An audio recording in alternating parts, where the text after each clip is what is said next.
Yoshi's story is an interesting, yet ultimately kind of ineffective game, or an ineffective piece of game design. So this game was developed by Nintendo in-house. It's a sequel to Yoshi's Island in a lot of ways. It has that game's kind of egg mechanics. It has the floaty jump, but they tried to innovate it in certain ways that feel kind of odd. The first thing to note about the game, I think, is the presentation, which is great. The game's graphics kind of follow the tradition of Yoshi's Island, the original. They're very cutesy, very like craft-like.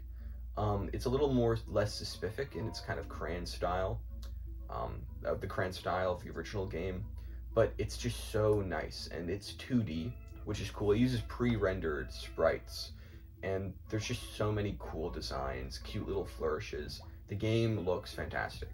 And the music is also like weird, it fits, it's adorable. It is kind of annoying that it's all one single, motif.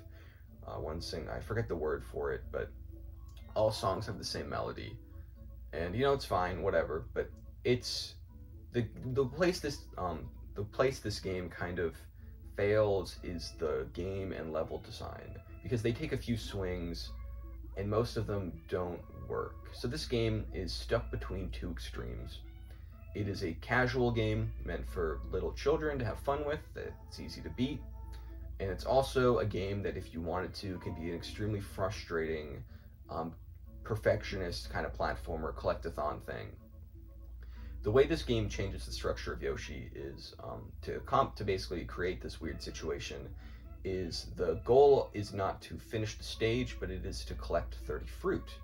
Now, the easy side of that is 30 fruit of any type, because there's many different types of fruit.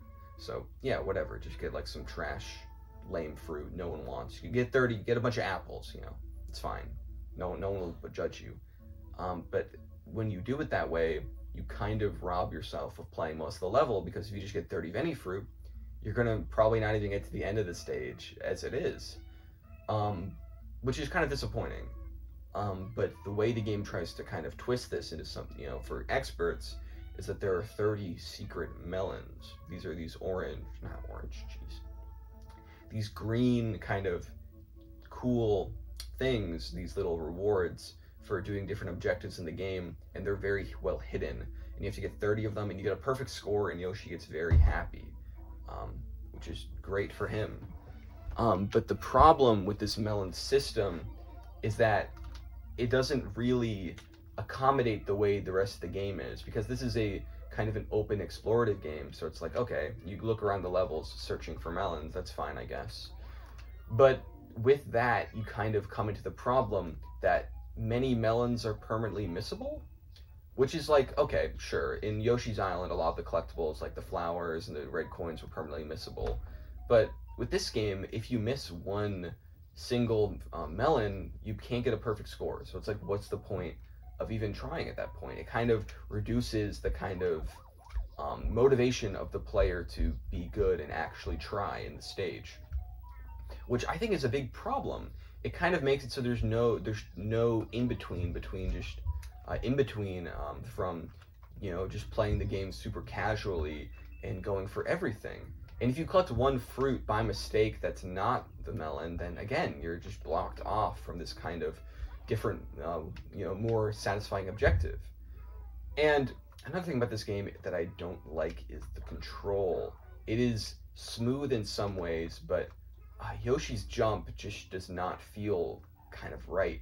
There's something about the way its momentum stops. This game is very momentumless. Yoshi, he stops. In order to throw eggs, he has to completely stop. In order to do his weird sniffing move, he has to go very slowly. When he does his flutter jump, he kind of loses all horizontal momentum. And this game has this very annoying quirk where you use the analog stick and not the D-pad, which the game does utilize the analog movement of the analog stick in different ways, especially for aiming, which, is a cool application. But it makes it so actions like the ground pound are just not as responsive as they need to be. And in a game that, if you want to get all the melons, requires pinpoint precision and quick reflexes, that's just not acceptable. It just doesn't all work together. It just doesn't all click. And that's the frustrating thing about Yoshi's story, because collecting 30 fruit is an interesting idea for progression. And if it was handled right, and if there was a little more lenience, if the levels were maybe actually linear because they're more open, I think that this system would work really well. But instead, it just kind of feels like it's just way too demanding on the player, and it kind of hurts the experience a lot. There's definitely things that are good about Yoshi's story. Like, of course, the presentation. It's worth it. You know, it's satisfying extrinsically just to play through the stages, because they're just so beautiful, and there's so many interesting, fun character designs that you'd never see in any other game. It's just very cute, very charming of an experience. But as a game, it's just kind of like, I don't know, you can get that kind of experience by just watching a playthrough, you know? Watching a video about this game.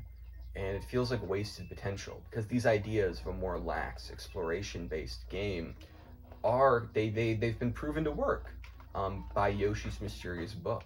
It takes this idea of like, okay, this is a platformer game, but it's really about like being, you know, it's slower, it's about exploration, it's about kind of checking out all these different fun character designs, and it's more, it's in the focus, it's in the front of the game design. You know, it doesn't try to kind of also be a traditional platformer, or from what I can tell. I haven't played the game, but it just seems like they executed the idea of this game much more seamlessly. And yeah, it's disappointing, because Yoshi's Story is another one of the Nintendo 64 games that kind of went through quite a long, weird development. And, you know, development on the system was so kind of precious, because it was much slower. You know, you'd have less games, but they'd be better. So anytime there was like a misstep or a game that didn't really hit the mark, it really was noticeable as kind of like a big deal. And Yoshi's Story just kind of, I don't know. I think it did a very good job at appealing to kids. A lot of like people who grew up with the N64, it seems like Yoshi's Story is kind of like the game they first played, or the game they were first drawn to, which is interesting. It is very appealing in kind of like a fun, cartoony kind of way. But I'd be lying if I say this game is satisfying. And once it gets demanding, and once it like actually, you know, once the level design becomes a little more involved, it just becomes frustrating and slow, and it kind of devolves into just kind of being a game that you play because you want to finish it, because you own it. You know, you want to see everything.